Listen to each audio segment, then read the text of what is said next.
Sir William Pepperrell was perhaps one of the most famous colonial heroes no one remembers. In the Kitteries, his name was everywhere.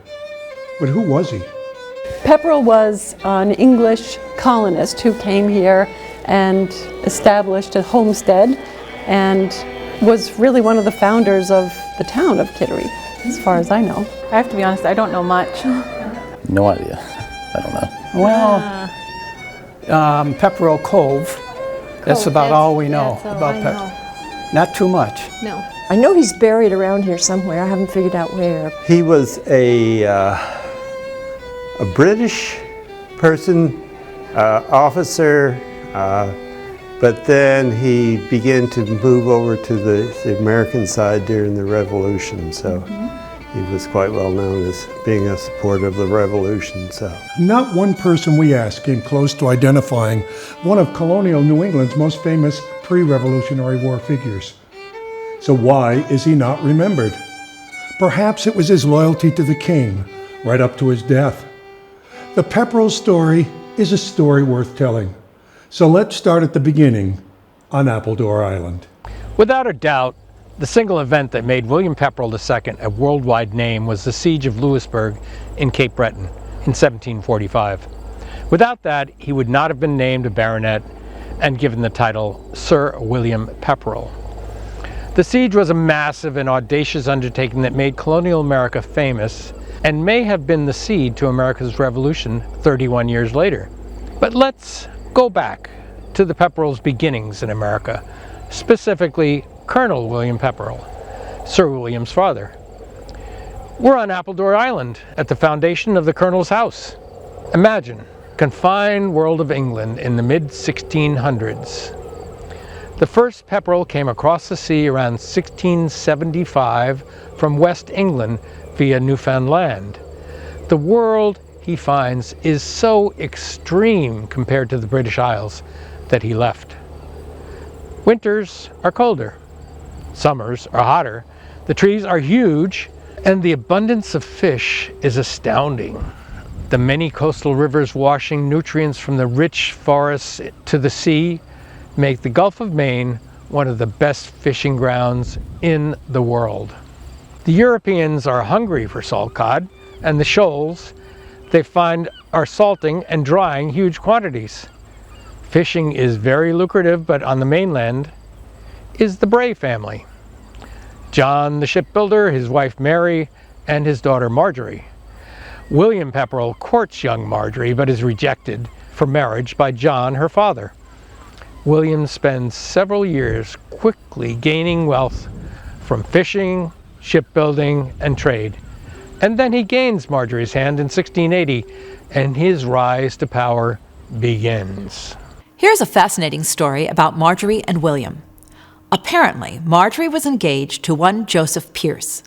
Now, Joseph died at sea sometime between 1676 and 1679, and she was left with a legal claim on his estate. Fast forward to 1681, Marjorie's new husband, Colonel Pepperrell, repeatedly sued for her claim, once even litigating against Marjorie's own father, who was Pierce's court-appointed administrator. This may have been the first example of how relentless Pepperrell was. Finally, years later, the court sided with Pierce's oft-wed sister, Sarah Pierce Jones Mattoon Seavey, currently not living with her husband, and the claim was settled. When all of this began, the estate was valued at £65. By the time things were settled and court costs deducted, the estate was worth just £22. Doesn't sound like much, but in the 17th century, a pound was worth approximately $4,000 by today's dollar. So, £65 would have been worth $260,000 today. Mrs. Pierce Jones Mattoon Seavey received $88,000, still a substantial amount, but nowhere near what it could have been. And the Pepperrells, they were out several thousand for a wasted effort. As a wedding present, John Bray gave 1 acre of land next to his property on the Kittery Point waterfront, and the Pepperrell Mansion was built, which stands to this day. Then the colonel purchased land adjacent to the Bray property all the way down to what is now Fort McClary. And just a point of interest, the south part of the mansion was built by the elder Pepperrell, while the north part was added when young William married. Shortly after the colonel's death, William extended each end of the house by 15 feet, and that was removed sometime after his death. Have you noticed the front door is on the water side? The counting house and business office building was built between the house and the water. It's also still there and used as a guest house today. At one time, it was the eagle carver John Bellamy's studio. Bray House, in fact, all the houses of that period faced the water. In 1682, the cove in front of their house was named Pepperrell's Cove.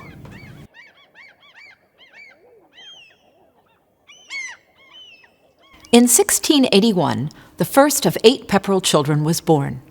Andrew, named after the colonel's grandfather, would become heir to the family fortune.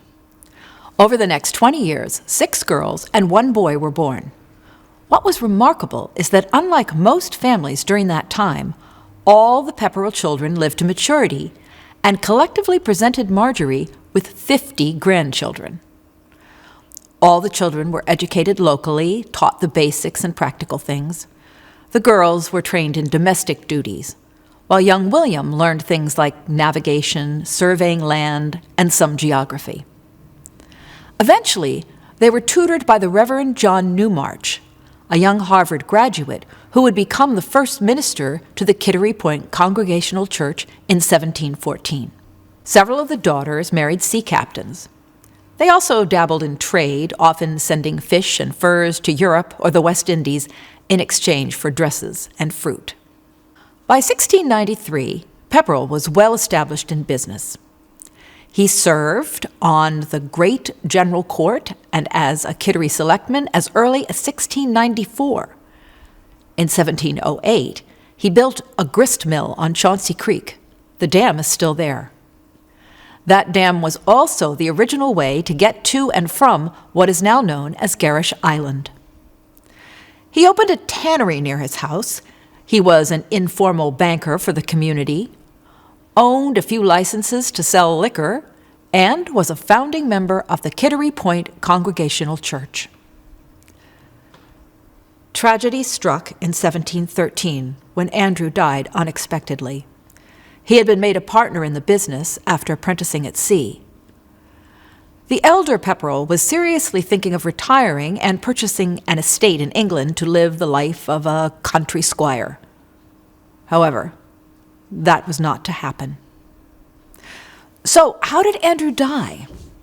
There are 2 versions of the story: an Indian attack, which were frequent at the time, or a sudden illness.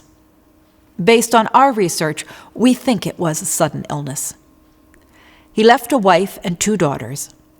His body is buried across the river in Newcastle. Young William, who was 10, had also been working in the family business, mostly because his penmanship was beautiful, while his grammar and spelling were lacking. He would spend hours tracing letters in the family Bible. William assisted in writing his father's dockets as a court clerk, copying his letters and keeping his accounts in business. Even at a young age, he was an astute judge of character. He was a natural leader and likable. He was often described as a master of getting along and for getting others to get along. Shortly after Andrew's death, young William was brought in as a partner, and the business name was changed from William Pepperrell and Son to the William Pepperrells, and remained that until his father's death in 1734. Outside of business, he also followed in his father's footsteps, and at 16 was named a Justice of the Peace. In 1715, he was appointed one of the judges of the Court of Common Pleas. He was a captain of the cavalry at 21. At 30, he was promoted to a full-fledged colonel and commanded the Maine militia. Both Pepperrells held many judiciary positions for most of their lives. Most of the cases brought before them were for fornication. Often the offenders were engaged couples too eager to wait. Breach of Sabbath was another, profanity, and so on. The Pepperrells made their fortune in shipping lumber, fish, shipbuilding, and land acquisition. At one point, they were so land rich that it was said William could ride from Kittery to Saco and never leave his land. He bought 6,000 acres of Saco, leased another 3,000, and then subdivided it in a way to make it a working industrial plantation, essentially, by giving off land to the people who ran the sawmill, the people who built the ships, the people who were going to do the work. And so that cost him nothing to give away that land, and then he got all the profits from the industry. In 1729, young William purchased the land adjacent to his Saco property, making him sole proprietor of the greater towns of Saco and Scarborough. This allowed him to expand his shipbuilding empire. He was 34 years old. What the Pepperrells would often do is commission a ship to be built, or several ships, outfit them, fill them with merchandise, and upon arrival at their destination, sell everything, including the ship. I don't know if you know about the British Navigation Acts that start in the 1660s. That's what says that all imports into America had to come from a British port and had to be delivered on a British ship. And that meant that all the trees and fish and everything leaving here could go and sell the stuff elsewhere, but they couldn't bring anything back. And so rather than sail empty ships back, which some ship owners did, Pepperrell would frequently write in orders to the ship captain, get a good price for the fish and then sell the ship and get back any way you can. Because he had enough money to just build a new ship for the next trip. We mentioned the frequency and severity of the French and native attacks at the raid in York in 1692, called Candlemas Massacre. 300 inhabitants were killed or captured. Kittery lost over 80 settlers in 1 year, with many others fleeing and not returning. As a result, all male colonists were trained in warfare and shared guard duties, including young William. As a result of these frequent attacks, several garrisons were built for protection. One was erected around the Pepperrell mansion. While the Pepperrells were active in upholding the law, they were not above skirting it and finding ways around things that might inhibit a profitable venture. They often traded illegally with the Irish and the French. They sent tar and what was called forbidden things to the French Indies. They sent mass trees that were marked for England to Portugal. Like most businessmen of their era, they skirted more than a few laws and helped rewrite others that would serve their bottom line. There are many instances of skirting the laws. For example, on one voyage, Colonel Pepperrell, Sr., gave instructions to a Captain Curtis, master of the Pepperrell ship William and Mary, to purchase 1 or 2 casks of French brandy and a similar quantity of claret, if he could get it for a reasonable price, and be private in it. In other words, it was illegal. Then, after such a request, he would always end his letters with a warning to break no acts of trade that might bring the vessel in trouble. He would also remind those making purchases on his behalf, the colonel that is, to mind that your bills are good, take no bills of any Frenchmen, and in other words, don't trust the French and make sure that the promissory notes were the real deal. There was another reason the colonel didn't trust the French. In the summer of 1723, he received news that his son-in-law, John Watkins, was savagely murdered at Canso, Nova Scotia, either by the French or the Indians. Watkins was captain of one of the Pepperrell ships. Here's a mystery that to this day remains unsolved, although many historians think they have the answer. In 1741, William's cousin, William Deering, a ship's captain, married and father of 7, and a direct relative of Joan Deering, murdered his wife. Following the trial, Deering was condemned to execution. While waiting execution, he was confined in irons in the York jail. William Pepperrell wrote to his friend Governor Shirley. Governor Shirley replied 7 days later. I am favored with yours by last post, enclosing Deering's petition, and have thereupon ordered the Secretary to make out a reprieve for him to the 15th of September 1741, which I hope he will improve, to prepare himself for a better death than I fear from the heinous, unnatural offense for which he is condemned. However, I shall pay so much further regard for this petition, since he insinuates that the court and jury were deceived by the evidence produced against him, and as inquire into the circumstances of it from the judges. After twice being reprieved by the governor, no doubt Deering knew he was to hang for his crime. On the night following September 15th, he escaped from the York jail. His escape was attributed to his cousin William Pepperrell. Writer John Frost surmises that Sir William must have felt so much sympathy for his cousin, or he would not have entered so completely into this stir. Two things are known. One is that William Deering was never hanged by Massachusetts, and two, there was a Pepperrell ship leaving for London the morning after his escape, and it had been held. Was he hidden aboard? One can only guess. Not every trip was profitable or without incident. Ships ran aground, cargo was lost, privateers and pirates were a reality. On one return trip from Salt Tortuga, as the Pepperrell ship the Mary entered the harbor at Fort Point on Newcastle Island, just across the bay from its home wharf, a shot was thrown across the bow and the ship was brought to anchor. New Hampshire's new Lieutenant Governor Usher demanded that the cargo be unloaded, and a fee was demanded for this and the ship's last voyage. The ship was seized and put under armed guard. It was held for months and finally, in the end, resolved to Pepperrell's satisfaction. This was an audacious move by the lieutenant governor, who tried unsuccessfully to control the entire Piscataqua River.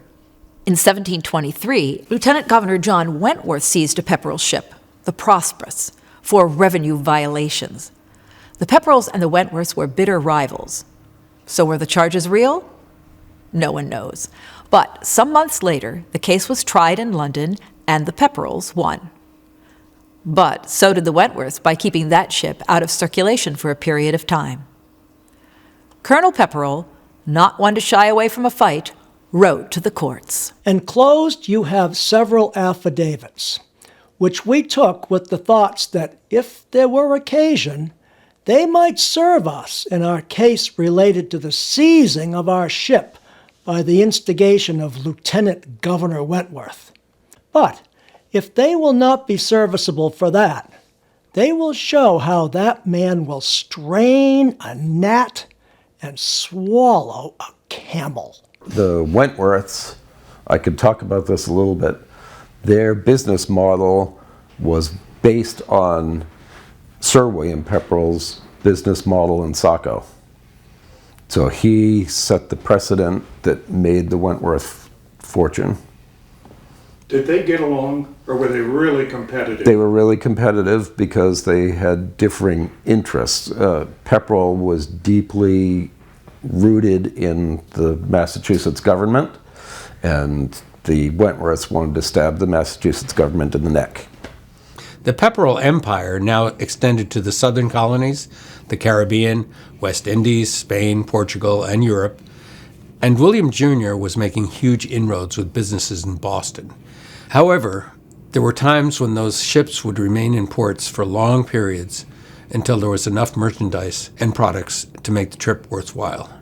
After one very long stay in Barbados, while expenses mounted and seamen deserted, their ship, the Bonetta, finally set sail for London 9 months after departing the Piscataqua.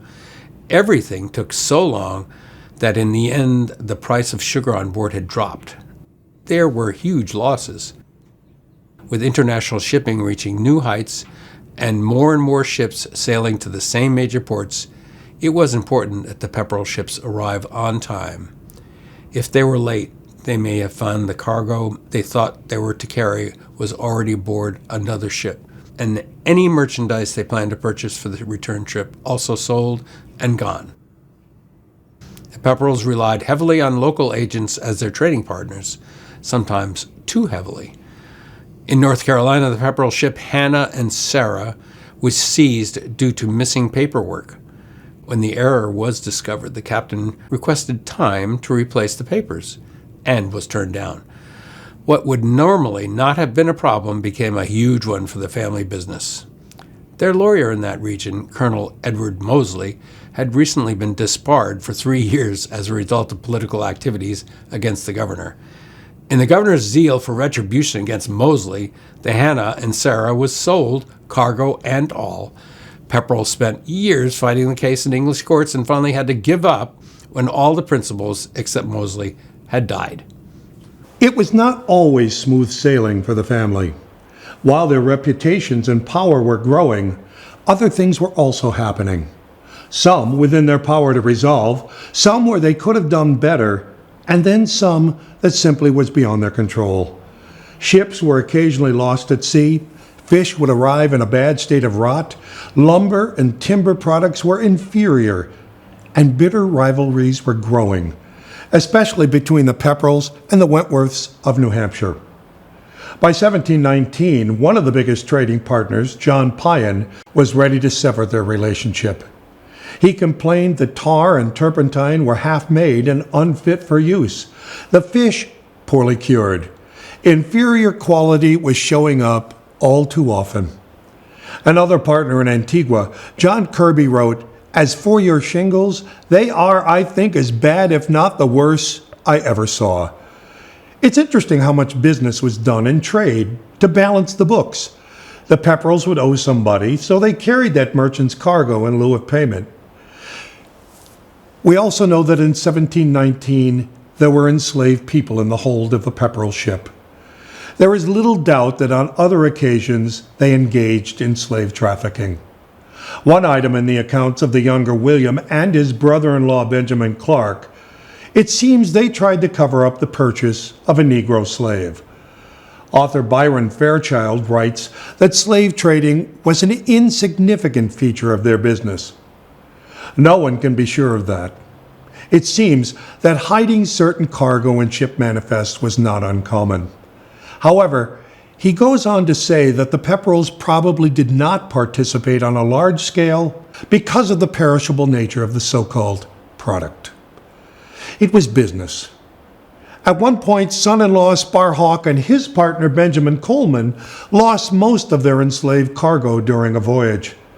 According to one correspondence, their greatest concern was financial, questioning whether they could survive such a loss. In 1725, Portsmouth's population had grown to nearly 2,000, while Kittery, which included Berwick, nearly equaled that. Native tribes had been defeated or had given up and moved further inland or to Canada. Business was very good for the Pepperrells. They were focusing more on becoming more like country storekeepers, handling a variety of retail items. They also acted as a local bank for their customers. In 1725, 52 enslaved people were recorded in Portsmouth. Illicit trade was becoming more the norm with the French in Nova Scotia. The Pepperrells set up a trading outpost at St. Peter's on Cape Breton, and they were often in Canso. Sir William's experience and knowledge of both areas would play heavily in the future Louisbourg expedition. Pirates and privateers were becoming thorns in the side of every trader. But it was not always smooth sailing for pirates. In 1723, a pirate named John Phillips captured a sloop off the coast of Cape Ann. The captured ship's master, while giving up the sloop quickly, organized his crew and cut short Phillips' pirate career by lopping off his head. Not all pirate ship sightings were real. For example, Colonel Pepperrell's nephew, Captain Frost, on a return trip from Antigua, told a story about being chased along the coast for 3 days by a large sloop. When he finally managed to outsail the ship, they headed for Block Island, where they relayed the story of escaping pirates, which made the local newspaper. But the sequel to Captain Frost's story goes like this. A few days later, the so-called pirate ship, flying what they thought was a Jolly Roger, pulled into Block Island. It turns out the captain was trying to overtake Captain Frost's ship to deliver a message. And the so-called Jolly Roger was a black greatcoat that had been hung on the mast to dry. In the early 1720s, young William's life was to change forever. A very attractive young woman caught his eye. Mary Hurst of Boston, granddaughter of Chief Justice Samuel Sewall, was orphaned at age 13 along with her sisters. She had spent most of her young life as a ward in the households of various family friends and relatives. One household was that of the Reverend Samuel Moody of York, Maine, whose wife was a Sewell. There, William Pepperrell saw her and courted her. But he wasn't the only one pursuing her. Joseph Moody, Reverend Moody's son, and her cousin had ambitions, but he couldn't keep up with the gallant and rich Pepperrell. For almost a year before William Pepperrell first visited her, Mary lived with the Moodys and was seemingly receptive to the attention of her cousin. A complicating factor was that Joseph was already engaged to a minister's daughter in Gloucester, Massachusetts. For this reason, and probably others, Joseph's infatuation was severely discouraged by his puritanical and domineering father. In 1722, Joseph spoke to his father about marrying his cousin. Of course, the answer was a resounding no. He also told Mary he loved her, to some degree. On February 21st, 1723, with Justice Sewell presiding, William and Mary were married. They spent the remaining years in Kittery Point in Boston. They had 4 children, 2 who died in infancy. The eldest child was Elizabeth, who married Nathaniel Sparhawk in 1742. The second child, Andrew, born in 1726, was destined to be the heir to Sir William's empire. Mary knew tragedy. Having lost her best friend at the age of 12, her parents within a year of each other, 2 children, and her brother Samuel. She wrote about Samuel's death this way. A little bird that lately pleased my sight, ravished my heart and filled me with delight. And as it grew at once my joy and pride, I fondly called it mine. Nor could I bear the thought of losing what I held so dear, for it had just begun, with warbling strains, to soothe my pleasure and to ease my pains. Its artless notes and lisping melody made in my ears a grateful harmony, least while I heard or dreamed of its decay, this pretty bird by death was snatched away.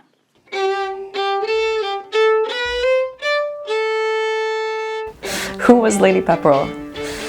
She was a incredible, independent woman in the 18th century birth of America, if you will. Her lifetime spanned this incredible transition of our colonies into a country, and she was a staunch believer in, as cliche as it sounds, her beliefs. And she stuck to her guns and to her family values and her heritage and her history in her adopted country where she grew up, lived, and firmly believed to be Britain. So she is, her legacy, if you will, is in the very area of Kittery, is in this very land and the ground and the houses that remain. And so later in her life, she was incredibly lonely, as we can tell, because her family was split up and spread apart, and she didn't have that kind of collection of grandchildren around her that she had perhaps envisioned. But she was a stalwart Tory mother, Christian, charitable lady. Like his father in his dealing with his sea captains, William left little to chance, planning carefully and providing them with explicitly detailed elaborations of what was required. Many of the sea captains were young and related to the family. William Frost, a grandson of Colonel Pepperrell, was 18. Bray Deering was given his own ship at 22. And son-in-law Pelatiah Whittemore became a captain at age 23. Through the marriage of Sir William's daughter Elizabeth, we see the appearance of Nathaniel Sparhawk. Little by little, Sparhawk assumed a managerial role in the business, giving William time to pursue his political and legal aspirations. For 2 years, he played a major role in his father-in-law's life. That is until William's son Andrew took over the business in 1744. Elizabeth Pepperrell was well educated in the best Boston schools and was well liked in Boston and local society. She returned to Kittery Point after completing her education. Sparhawk was in debt when he married Elizabeth, and throughout his life lived wildly beyond his income, filing for bankruptcy at least once. He was described as a dandy and was fond of, as John Eldridge Frost wrote, coach and show. His life's ambition was to be an English gentleman, but he loved his way of life, but was not loved by many. When he died in 1776, he was interred in the Pepperrell tomb. Some of his contemporaries scratched upon the tomb a verse playing upon his name. Here lies the hawk, who in his day made many an honest bird his prey. But now he's gone, and unlamented, heaven be praised. We're all contented. Heaven is pleased when sinners cease from sin, and hell exalts when villains enter in. Perhaps because of his father-in-law, Nathaniel achieved quite a few things. He was a colonel of a regiment in Massachusetts militia and appointed to the Royal Governor's Council 11 times, but asked to step down because of his bankruptcies. He was one of a group of wealthy merchants and worthy ministers who in 1762 organized the Society for Propagating Christian Knowledge Among the Indians of North America. In spite of his flamboyant and off-bankrupt lifestyle, he was held in high regard in most circles. He was also a slave trader, along with his partner, Benjamin Coleman. As a wedding present, William and Mary had a house built for the newly wedded couple, which stood until 1967. The mansion was in Elizabeth's name. It had a driveway a quarter-mile long, lined with gnarled linden trees brought from overseas. The lumber was milled in England from trees felled in Maine and shipped across the sea. It was impressive, to say the least, and Sparhawk loved to entertain in it. William Shirley, upon being installed as governor of Massachusetts, changed how government was working at that time. He was quick to sense how popular policies promoting a strong defense would be. He knew that decisive decisions and military aggression would play well with his constituents and didn't hesitate to use the tools given to him. Prior to Shirley's rule, Massachusetts was poorly prepared for any hostilities. William Pepperrell, in his capacity as colonel of the Maine militia, was to learn firsthand of the weakness of his command from an incident in 1738. A Captain Henry Wheeler of the Portland Detachment complained to Shirley's predecessor, Governor Belcher, that the local citizen soldiers had been waiting 5 months for Colonel Pepperrell to arrive and settle a dispute among them. Tempers flared and morale dropped. Pepperrell's cousin, Charles Frost, wrote that many of the soldiers didn't have ammunition. If the Indians are so inclined as to attack, we shall be knocked down in the head like fools, he said. Pepperrell finally arrived with instructions to resolve the matter immediately. Here's an example of the charmed life the colonel lived. A British Navy supply ship with a load of guns, bullets, and powder captured from the Spanish in Cadiz Bay was en route to Canso, Nova Scotia, when her captain suddenly began to act like a crazy man. Piloted by a subordinate, the ship put into Falmouth, where the cargo was happily commandeered by Pepperrell's militiamen. The weapons and ammunition problem was solved. William's relationship with Shirley was not on good footing. He had been an ally of Shirley's predecessor and arch rival. There was additional tension because of Pepperrell's insistence on the free use of the Maine woods. Shirley expressed himself rather testily about Pepperrell in a letter to Benning Wentworth this way. The proprietors of the townships had last fall voted Colonel William Pepperrell, who was king of that country, one of their propriety, and made him a grant of a share of it for the sake of engaging him in that dispute. And he had been imprudent enough to talk big upon this affair and tell the people what money and interest he has at home, in England, to defend them. But he and the whole partnership have grown very sick since Mr. Belcher's discourse with them, and I believe they will be much more so before I have done with them. Clearly, Shirley distrusted Pepperrell and was suspicious of his relationship with Belcher, Shirley's rival and predecessor. Over time, Pepperrell proved to be a strong ally of Shirley's, supporting most of Shirley's efforts, especially his efforts to build up the military and fortify the outposts and forts along the northeast border. By 1744, everyone knew there was to be trouble between England and France, and Louisbourg was to be the target. Perhaps the greatest event in William's rather incredible life was the 1745 siege of Louisbourg, Nova Scotia. I'm in Louisbourg on their working waterfront. The fortress is in that direction. Here's what we wonder. Was this a wag the dog moment? Who benefited? Who were the aggressors and why was it necessary to stage such an attack? Was it a financial windfall for a few at the top? Why was William, with military experience limited to leading a local militia, selected to head such a bold attack? Was he in charge? And who really wanted to lead the charge?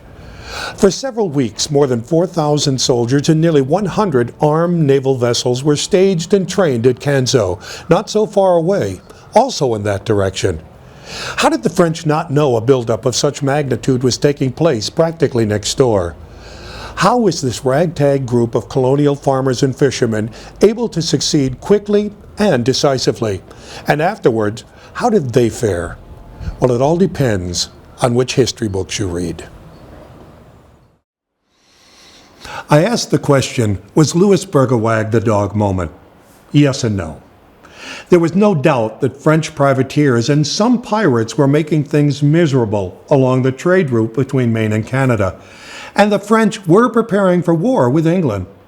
The coastal village of Louisbourg had become New England's outpost. The Pepperrells spent a lot of time there. They needed to take it from the French. The fortress was built in 1737 and well protected on 3 seaward sides. From all appearances, it looked impenetrable. But there were serious flaws in the construction of the batteries, and it was manned by fewer than 600 men. Shirley knew that the trade route had to be protected, but he also saw an opportunity and had a much grander plan.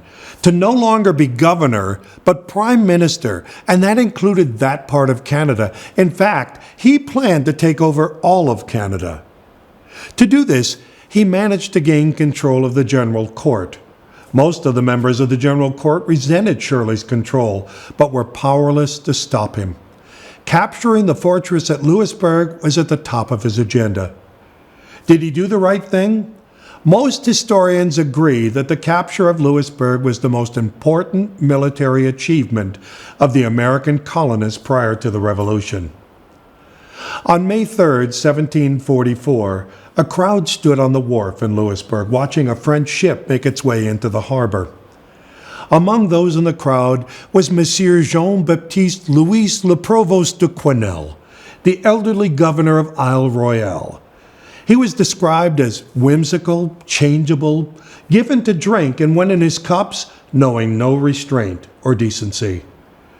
Why were they so anxious for the ship's arrival?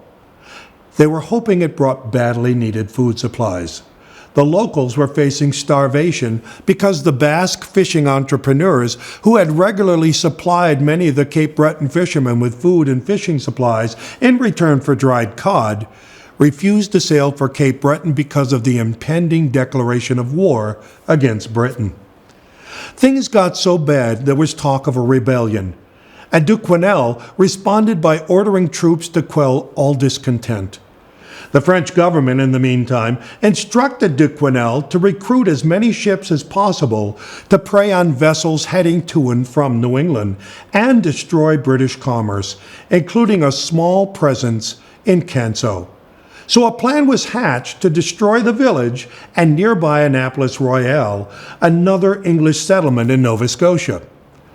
The troops who were stationed in Canso were not in good shape. Of the 87 soldiers, 1/3 were sick or lame, and the others were simply poorly trained. It was a boondoggle, no doubt about it. So, attack they did. A French ship launched one cannonball that went through a thin blockhouse.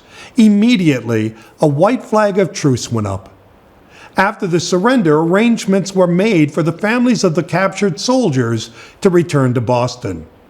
The men were transported to Louisbourg, and the Canso waterfront was burned to the ground. Adding 100 prisoners to the Louisbourg population only added to the stress of finding food supplies to feed them. The solution was to do a prisoner swap. The French released the Brits on the promise that they would not fight for a year. But here's the thing. While the colonial and British soldiers were at Louisburg, they were free to roam anywhere within the fortress. And this proved to be part of the reason Pepperrell was able to capture the fortress easily and quickly in 1745. Among the released Canso prisoners was John Bradstreet of Cape Breton. Once in Boston, he was able to pass on to Shirley the weaknesses of the fort, especially the land side, which held little protection. No one believed anyone would attack from that side. Bradstreet advocated for an attack earlier rather than later, along with men like William Vaughan, Lieutenant Governor Clark of New York, and Christopher Kilby, London agent for the Massachusetts government. Governor Duquesnel died on October 9th, 1744, and was replaced with a young and very inexperienced acting governor, Louis de Chambon. And if it were possible, things took a turn for the worse. The colonials captured a French privateer commanded by D'Olberat, who had played an important part in the French seizure of Canso. D'Olberat was kept incarcerated for months until Shirley had an idea: to let him purposely overhear conversation filled with lies, misdirection, and misinformation regarding the invasion of the fortress at Louisburg. He was then released, and upon returning to Louisburg, he passed on the myth truths. The next task, well, two actually, was to get the British government on board and to find a leader for the attack. At first, the British government was non-committal, but eventually came around with some support. But make no mistake, this attack was led by colonial volunteers. There were 4 men on the short list to lead the siege: William Vaughan, John Bradstreet, Benning Wentworth, and Samuel Waldo. William Pepperrell was not on the list. Vaughan was an opportunist seeking glory and fortune. He promised success could be achieved with a handful of men and a few ships. Bradstreet wanted revenge. Both men had presented their plans to Shirley. Waldo wasn't experienced enough, and Wentworth was in it for fame and opportunity to climb the power chain. Shirley, ever the politician, saw the 4 men as a win-win for him. If it worked, he'd take the credit. If it failed, he had Vaughan and Bradstreet to blame. He combined their plans, presented it as his own, padded the court, won the vote, and miraculously managed to keep everything secret. He chose Bradstreet to lead and actually offered him a position, but the backlash was immediate. No one was willing to follow someone who was not one of their own. Shirley needed a leader men would be willing to follow, and that man turned out to be William Pepperrell, well-known, well-respected, and a political leader with the ability to recruit. His drawback was he had little military experience. He recognized it and declined the offer. His wife was ill, and at that time the business was not going well. Eventually, through counsel, especially by religious leaders, and his wife's consent, he accepted. The first thing he did was write a check for £5,000 to outfit the troops. Shirley had to tell the remaining 3 they were not getting the job, which seemed to have gone well, except for Benning Wentworth. Shirley anticipated Wentworth would be a problem and had a plan to console the frustrated lieutenant governor, or so he thought. Wentworth was suffering from gout and using crutches to get around. When he was called to Shirley's office, he showed up on the crutches, and upon hearing that he would have been chosen to lead, if not for his health, he threw the crutches aside and declared he was well enough to lead and that he was the perfect choice, which left Shirley flat-footed and unable to respond, a rare moment for the Massachusetts governor. So Pepperrell was to lead with Vaughan, Waldo, and Bradstreet in supporting roles. Wentworth was back in his New Hampshire office stewing and refusing to participate. He eventually came around. To recruit, men were offered more money than they would have made otherwise, plus the opportunity to plunder and keep anything they could carry. Well, the plunder did it. Religious leaders, especially Reverend Samuel Moody, ginned up a strong anti-Roman Catholic fervor, and the race to win was on. Now, to secure British naval support. At first, Shirley's request was turned down. Enter Commodore Peter Warren. Warren, like all the others except Pepperrell and perhaps Waldo, saw his opportunity to advance his career and corresponded directly with Shirley. In a letter, Shirley offered Warren command of the expedition. Warren met with his captains, who were against such a move without authorization from the Admiralty.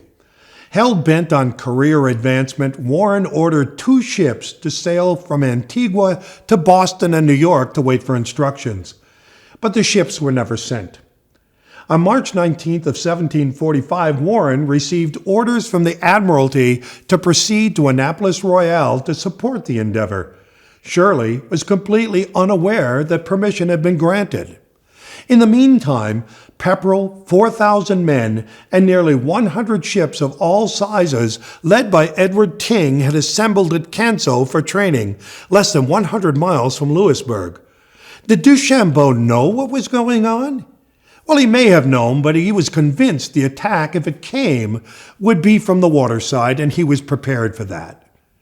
On seeing his men for the first time, Pepperrell was shocked at how poorly outfitted they were. Many of the rifles were long past their use dates. Time was wasted while the gunsmiths repaired the weapons and put them in working order. Shirley sent Pepperrell a guidebook based on Vaughan's and Bradstreet's plan for attack and was instructed to follow it with authorization to adapt as necessary. Pepperrell was impressed with how thorough everything had been planned. His instructions to attack came with a caveat that he was to do so only if he was sure the French were unaware. He was also instructed to destroy and burn any and all communities between Canso and Louisburg. Pepperrell, recognizing that he was in over his head, took another bit of advice from Shirley and formed a council of war for guidance.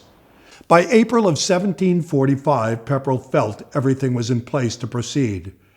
What he didn't plan for was severe weather that held everything up for 3 weeks. On April 22nd, in the midst of a snowstorm, Pepperrell was surprised at the arrival of several British warships and one Commodore Peter Warren. By end of April, all was in place to proceed, and the siege was on. Along the way, the villages of St. Peter's, Forcheux, and St. Esprit were burnt and destroyed. Without going into great detail, the colonials were able to land almost as planned, confront the French unit made up of soldiers and citizens, and force them to retreat. The Royal Battery was their main target.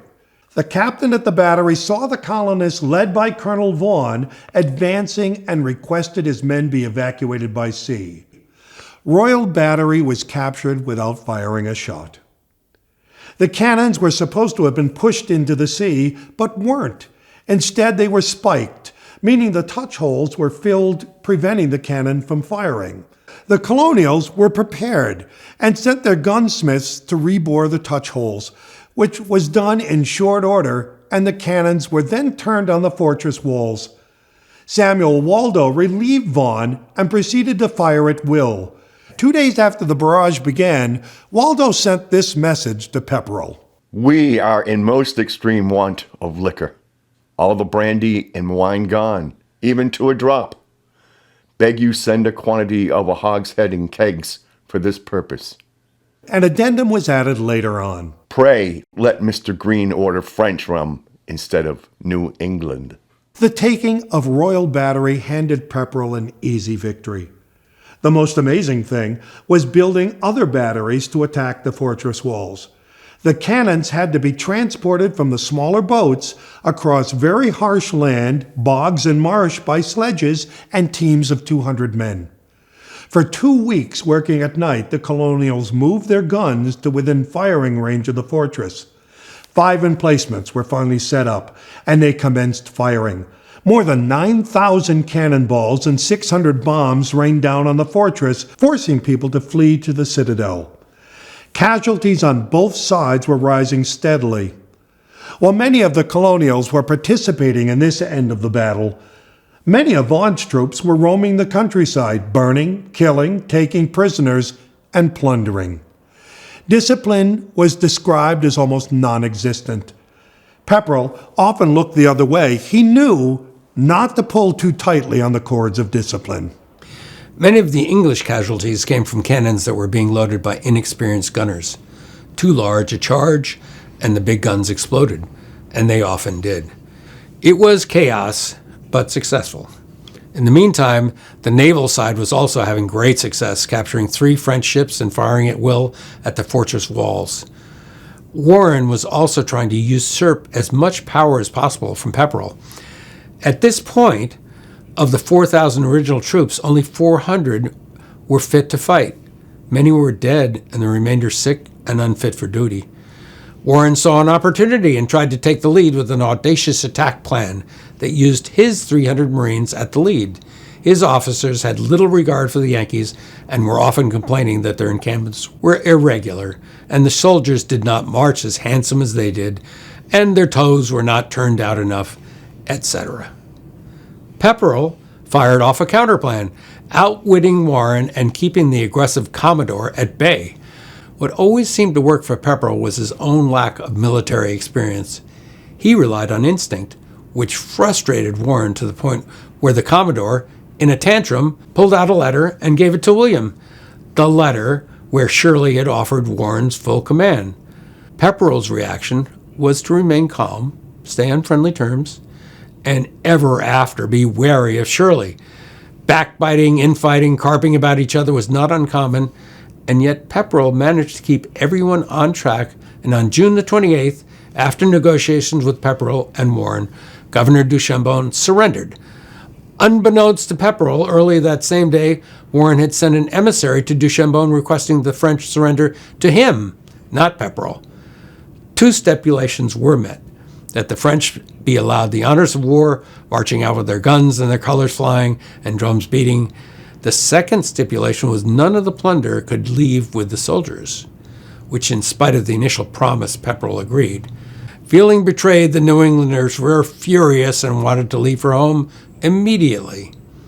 They, with support from a few hundred Marines and the ragtag Navy, were victorious. They won decisively. However, that's not how the British regulars spun it. To the great consternation of the colonials, it was the Royal Navy and His Majesty's Marines that defeated the French. And they spent a good deal of time loudly boasting whenever the colonials were within earshot. Another thing that got under Warren's skin was Pepperrell's ignorance to military niceties. Pepperrell wrote a very humane letter to du Chambon, and it was delivered on the morning of June 28th. It included the following. I desire the favor that your officers and families, with the inhabitants and their families, may repair to their own houses as soon as possible, where they may depend they shall not meet with the least bad treatment. While all of this was going on, the Reverend Samuel Moody, with his axe, which he called the Sword of the Lord and Gideon, damaged all the Catholic icons located throughout the fortress. So how did it end for all of those leaders of men? For most of them, not well. Of course, William and Warren became baronets and were hailed as heroes. Both men were also highly paid to the tune of £3,000 to £4,000 per year. Pepperrell had to deal with the arduous task of making sure all the soldiers were paid properly and with the rancor over the recanted promise of plunder, and then the fact that they received no shares of the bounty on the 3 captured French ships. That all went to the Royal Navy. He was also ordered to remain in Louisburg until 1746, when he was finally relieved to return home to a well-deserved hero's welcome. It's speculated that Shirley ordered him to remain in Louisburg out of jealousy. Sir William paid a price, contracting a rheumatoid condition that would plague him for the rest of his life. Sir Peter Warren didn't fare much better. He became chronically ill and died before his 50th birthday. Shirley was deeply hurt that he didn't receive a baronetcy and spent a great deal of the remainder of his time in office undermining Pepperrell and attempting to diminish Pepperrell's success. In the end, he screwed up in a foolish and dangerous military undertaking that was a total failure, which caused him to be removed from the governorship and returned to England. William Vaughan, angry at being passed over, traveled to England to lobby for recognition of his services. He died there of smallpox. Benning Wentworth went after Pepperrell based on wrong information, that the New Hampshire troops were being unfairly treated. Now, I don't want to leave everyone thinking that Pepperrell and Warren were constantly at odds. They were not. Warren had his agenda, and moving up the ladder was at the top of his list. But the two men did work well together. Peace was at hand, and it remained that way until 3 years later, when the fortress was returned to the French, and over time things got bad again. In 1758, the fortress was seized again, and this time burned to the ground. It remained that way until restoration began, 200 years later. Perhaps the saddest story in the Pepperrells' lives was the loss of their son Andrew in 1751. Andrew was their second child. He attended Harvard at age 13 and graduated with honors, second in his class. He was gifted and the center of a glittering social circle. He partied hard and was once admonished for extravagant drinking and making indecent noises. He was rich, spoiled, and doted on as a Pepperrell and heir to a fortune. Upon graduation, William made him a full partner, and within 5 years he was running the Pepperrell empire. But things got off to a rocky start. He lost money in his trading ventures, and when he did make a profit, such as in shipbuilding, he was reckless with the profits. Personally, Andrew was described as quirky. For example, in 1746, he became engaged to Hannah Waldo, daughter of Samuel Waldo, who served beside Sir William at the siege of the fortress at Louisbourg. Both families and society circles were happy. Sir William even built a house for the soon-to-be-wed couple. It was the most expensive house ever built in Kittery, even surpassing Sparhawk Manor. According to historians, the house was located on the left hand after passing Fort McClary Reservation, so we think the inland side of Pepperrell Road, somewhere between the fort and the Pepperrell Mansion. No one seems to know how long the house stood. It is said that it was blown down in a gale. At one point, it was confiscated by the Continental government and used as a barracks by Revolutionary War soldiers. By the way, so was the Pepperrell Mansion. Anyway, it was becoming less clear when their wedding day would take place, and the families, especially the Waldos, were becoming concerned. Many letters went back and forth between the families. The letters are interesting. From the Waldo perspective, marriage is about love. From the Pepperrell perspective, it is as much about love as it is business.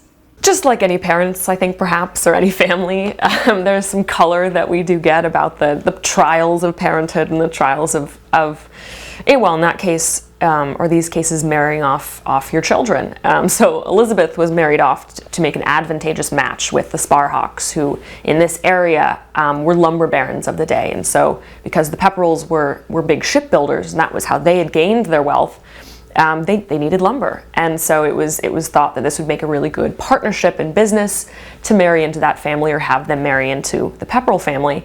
And that was well, and it happened, and it was done, and children came out of that, and everyone was happy. So we know, or so we think. Although there is some speculation that Nathaniel was not the ideal husband. He was notably not the best with money, seemed to lose it and spend it without thinking necessarily in some cases, or making bad investments. And then he was perhaps a bit of a ladies' man. So it has been just speculated by people who knew the family at the time that we have actually have interviews from the late or mid-19th century. And then their other son, Andrew, before he passed away, right, he was set to be married, but that marriage kept getting put off, and he kept changing his mind and coming up with reasons to not marry this woman. And Mr. Waldo was concerned. Wedding dates were set and postponed by Andrew for the next 4 years. In 1748, the nuptials were postponed first for illness and heavy losses at sea. In 1750, Andrew was receiving more than one admonishment about his lack of action and how socially it was embarrassing for Miss Waldo. The letters from friends and relatives and the scolding in social circles apparently worked, because in 1750, the so-called final date was set. The wedding plans went forward, and they were elaborate. But once again, at the last minute, Andrew postponed and asked for a date that was more convenient for him. She returned no answer and went on with the wedding day plans. When the guests and minister arrived, Hannah announced that she would not have Andrew as her husband. She then fled in tears. Her father wrote that she was jealous that Mr. Pepperrell had not the love and friendship for her that was necessary to make her happy. Within weeks, Hannah married Thomas Flucker, Esquire, the secretary of the province of Massachusetts. A few months thereafter, on a cold night in February 1751, Andrew attended a party in Portsmouth, and traveling back across the Piscataqua, he caught a chill. Fever set in, presumed to be typhoid. It is also suspected he had a heart attack. On March 1st, 1751, Andrew Pepperrell died. There is one history book that tells a different story. At the last moment, before the entire assembly, the bride-to-be discarded long years of devoted love by abruptly declining to go on with the ceremony. Andrew, broken-hearted 2 days later, mysteriously dropped dead on a street in Portsmouth. There's yet another version of the story that Miss Waldo made elaborate preparations for her wedding. The guests arrived at the appointed hour and place, when Hannah enjoyed the sweet revenge of telling Andrew her opinion of him before the whole assembly and refusing to marry him. Yet another version tells of Andrew's true love to the Reverend Stephen's daughter, Mary, and that they were seeing each other secretly. The family was heartbroken over Andrew's death. The letters to friends are heartfelt. There's a very, very touching letter that we have, actually written by William, but it references Mary a lot, written to their reverend shortly after the death of their son, that is incredibly moving because it's basically an apology letter for why they haven't been in touch or why he never responded to a previous correspondence. It's like, we have been so heartbroken over the loss of our son that we couldn't come out in public. We couldn't do anything but kind of sit and ruminate on this. So that really touched them very, very hard. Coincidentally, shortly after Andrew's death, Sir William's great friend, Sir Peter Warren, died. Sir William corresponded with lovely letters of condolence and even offered to send one of the hymns Lady Pepperrell had written. As far as we can see, he never sent the hymn, but it is the first indication that she wrote some hymns, and to date, none of them has been located. This was 1751. Sir William had planned to live the remainder of his life as a country squire and politician, and to some degree he did. But there is no doubt he was a broken man and lived the remainder of his days a shadow of his former self. He turned down many opportunities offered him due to bereavement. In July of that year, for the first time in 30 years, he also turned down a request to participate in a parley with the Indians in Maine. He wrote, "Oh, sir, the severe stroke I have met with in the death of my dear and only son has brought me very low, so that I cannot think at present I am fit for any business. I must therefore desire you to excuse me." He spent much of 1751 writing letters and sending funeral rings containing a lock of Andrew's hair to friends and relatives. In May of that year, Governor Benning Wentworth, his longtime adversary, lost his son. Sir William made a point of consoling the family. He even sent a haunch of venison taken from his private reserve. By this point, William was inclined to develop certain maladies such as bladder ailment, kidney stone. He was also becoming exceptionally harsh in his criticism of Acadians, that they should be removed completely from Nova Scotia, a policy that was ruthlessly carried out. The Pepperrells were deeply religious. Sir William became a member of the Congregational Church in 1734, and at points throughout his life the family gave the church silver pieces. From 1733 to 1759, a baptismal bowl and several cups were donated.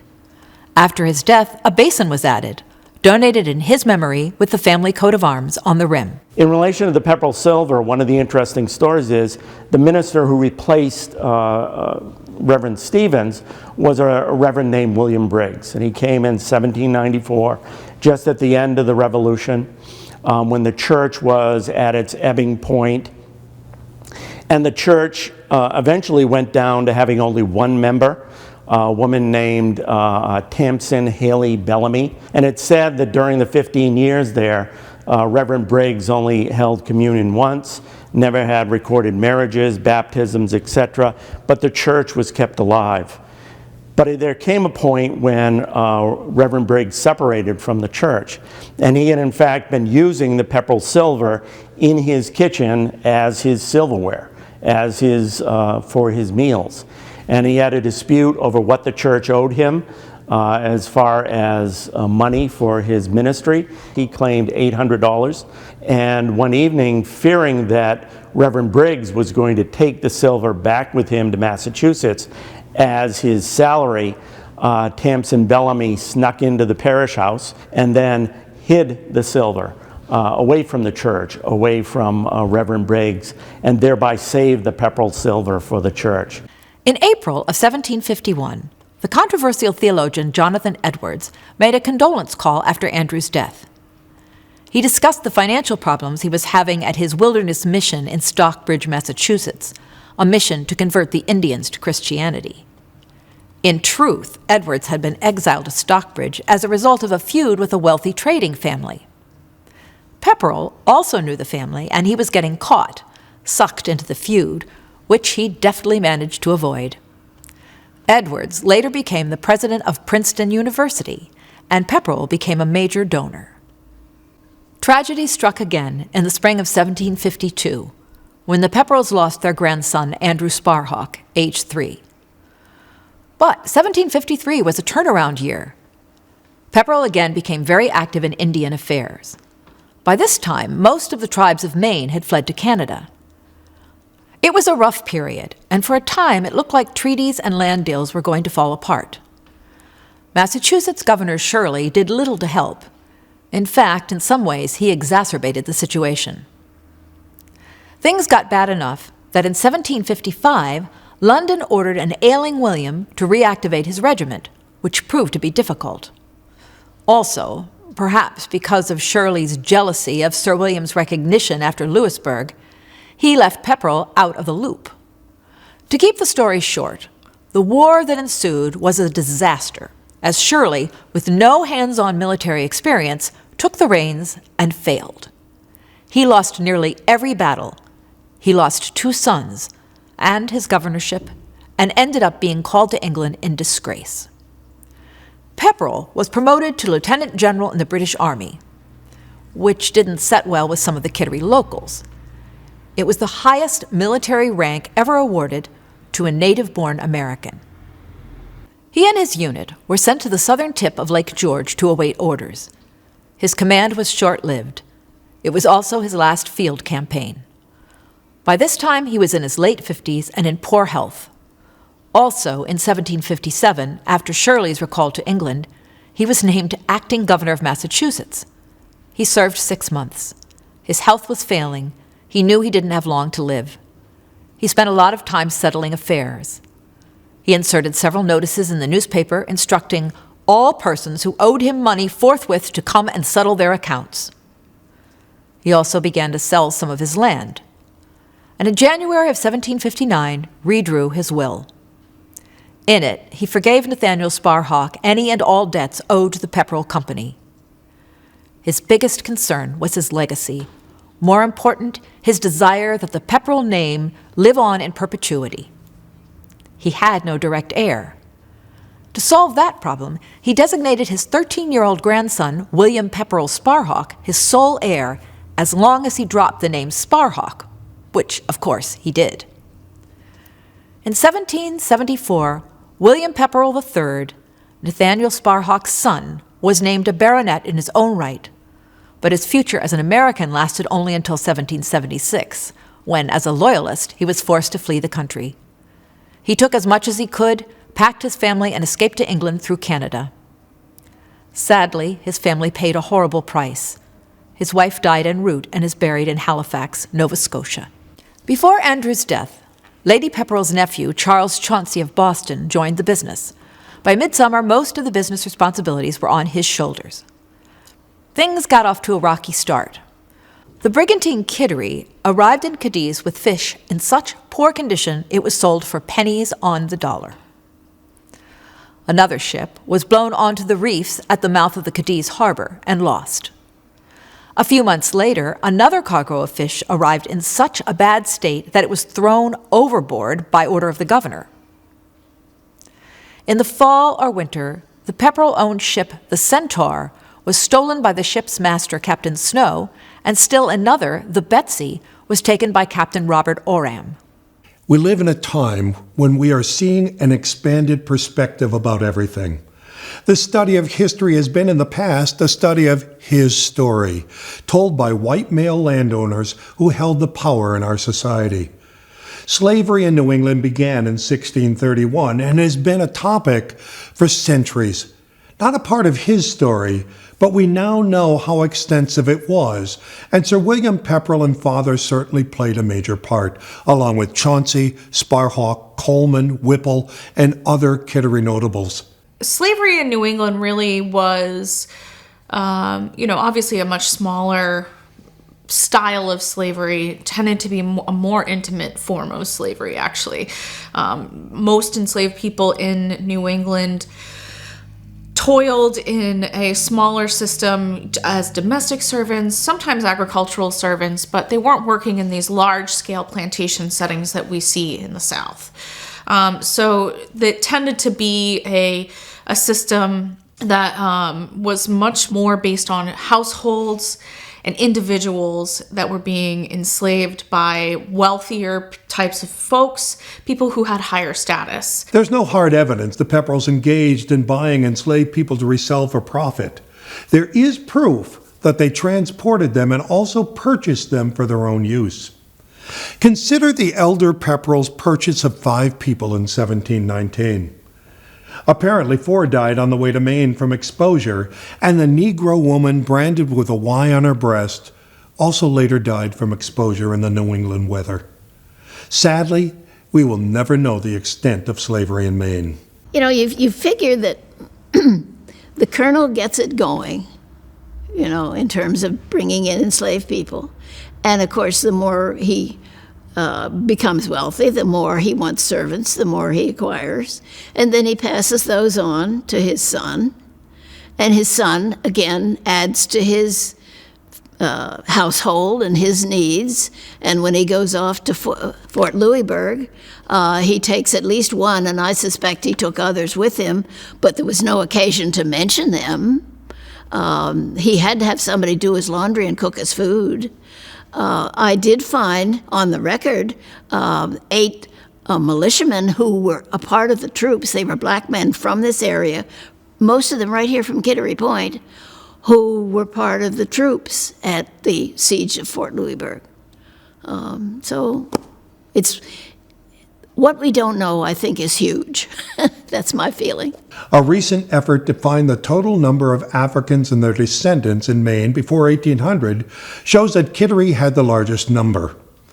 The biggest enslavers were the William Pepperrells.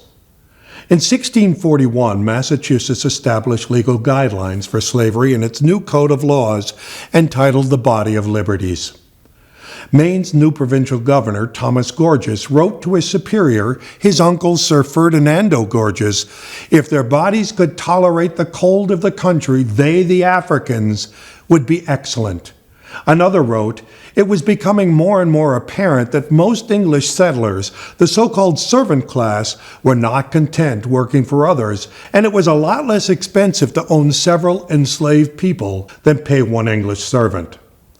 Along with the myth that slavery was uncommon in New England, there often goes the notion that enslaved blacks here were passive, that because of the better living conditions, they bore slavery's yoke without much struggle. Such was not the case. In 1705, there was an ad in the Boston Newsletter paid for by Colonel Pepperrell, offering a reward for the discovery and return of an enslaved man named Peter. He was caught in Charleston, South Carolina in 1706, and along with another enslaved person, shipped back to Kittery Point.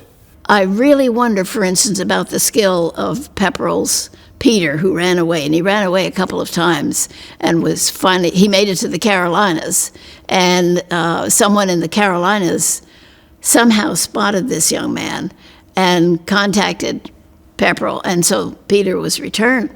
But the point is, that's a lot of trouble for a slave owner to go to. So you wonder what special talent, special skill that Peter had. We hear that slavery was the norm in the 1700s, but there were many who knew how wrong it was. In the early 18th century, you are, sort of at this moment with the Enlightenment movement that people are beginning to recognize the immorality of slavery. However, there is not an organized abolitionist movement. And of course, there are, a handful of individuals and such as the Quaker movement and things like that. There are groups that are beginning to speak out strongly against slavery, but we don't really see it become something that is really widely accepted, widely pushed for until the American Revolution, and that really changes everything. Sir William's slavery role is not disputed. Several sources mention his personal 8-oared barge on the Piscataqua, manned by, quote, nubile, liveried, ebony oarsmen, servants who were enslaved Africans in uniform. The rest worked in his house and in his businesses. The use of the term servants for life is evident in more than one history book. Enslaved or slaves was rarely mentioned. As required by Puritan law, enslaved people were required to accompany their owners to the church. First Congregational Church records show marriages, baptisms, and that the enslaved attended services but were seated on the second-story balcony. Upon his death, the elder Pepperrell gave freedom to one enslaved mulatto man to be freed 1 year after the colonel's death, and orders to give another his discharge, liberty, and freedom when he reached the age of 40, on condition that until that time he behave himself a true and faithful servant.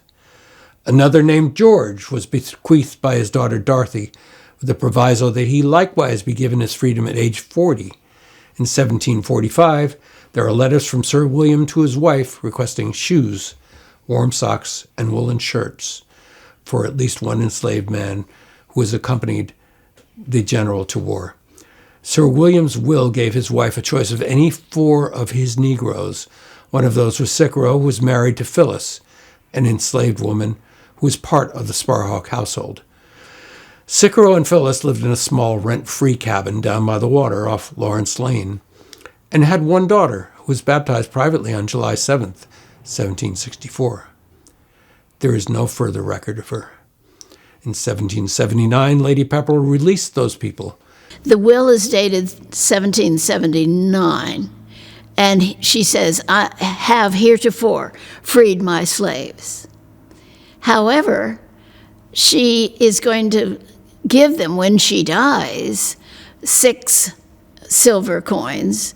I think it was a cow and a pig, to different ones, to one couple, Phyllis and Cicero, and to another man who apparently died, and his children were still with Lady Pepperrell. But the point is, she ended up having servants until she died, because it was an incentive for them to stay with her.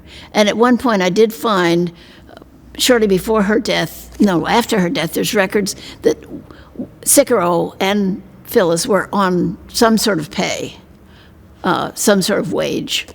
But she's unusual because most people, we don't even know what happened to their enslaved people, whether they just let them go or whether they let them stay on until they died at a late age.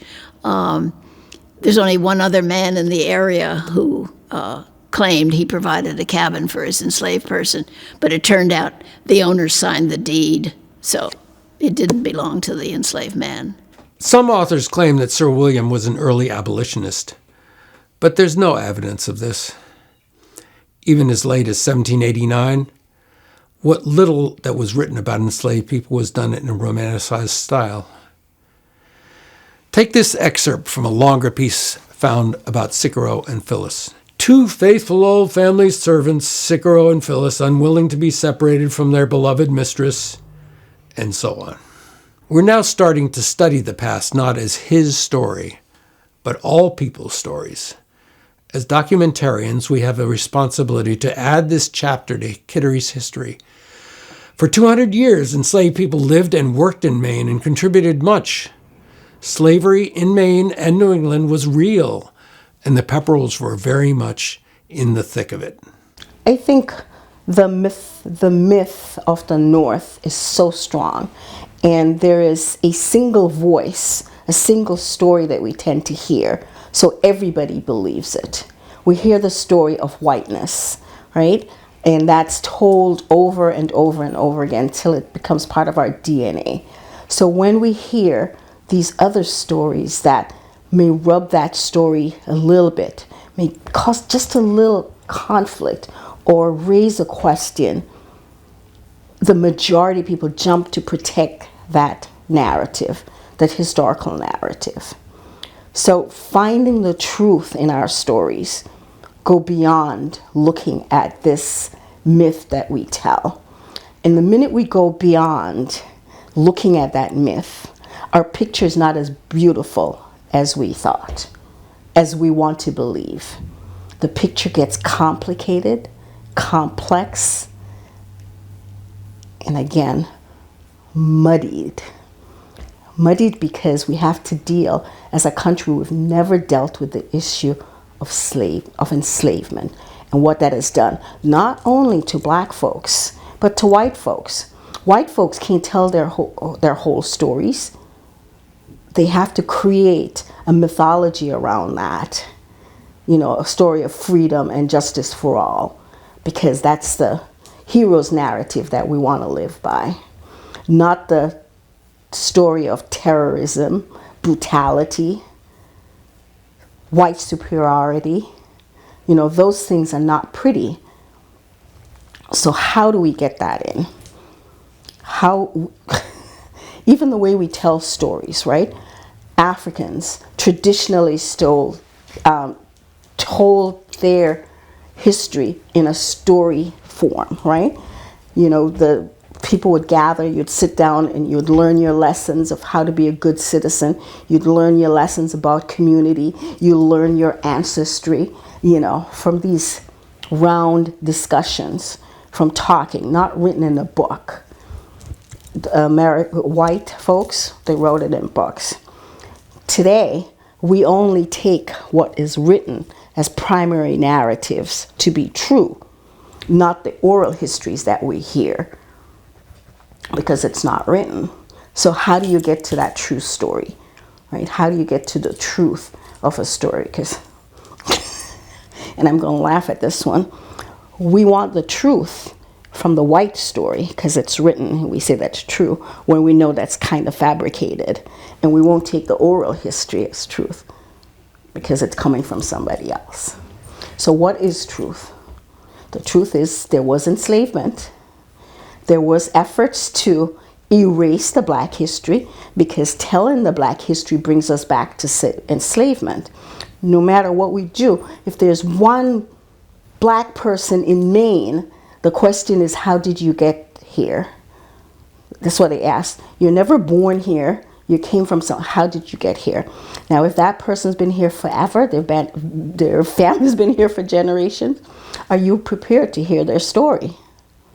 Because it will lead you to enslavement, right? So in order to protect that narrative, we erase what the majority considers as unpleasant. July 6, 1759, at the age of 63, Sir William Pepperrell died. He lay in state for 1 week. In his house, mirrors and pictures were draped in black, and every picture in his daughter's house was covered in crepe. Church pews and the altar were covered with black. The procession was the largest ever known in the province. 2 oxen were roasted for the funeral feast, and bread, beer, and spirits were given to the common people. Expensive and rare wines were provided for the more distinguished guests. It was a funeral feast fit for a king. Flags were half-mast throughout the province. Church bells rang at North Church, Queen's Chapel, and Kittery Point's Congregational Church, while minute guns fired on both sides of the river. Muffled drums accompanied the flag-draped casket aboard a caisson from his house through the deer park to the family tomb. The funeral sermon was read by the Reverend Stevens and said this: Sir William Pepperrell met death with Christian fortitude, possessing calmness of mind and expressing his resignation to the supreme ruler of the world. Sir William was comforted by the fact that the Pepperrell name would carry on. But it didn't.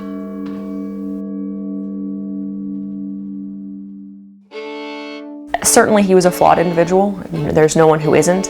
But it's more of a task to kind of unveil or pull back that veil on who he is said to be in terms of what he's done and why he was this hero who was so well loved at the time, and then who the man actually was. The main thing is that he is such a complex character.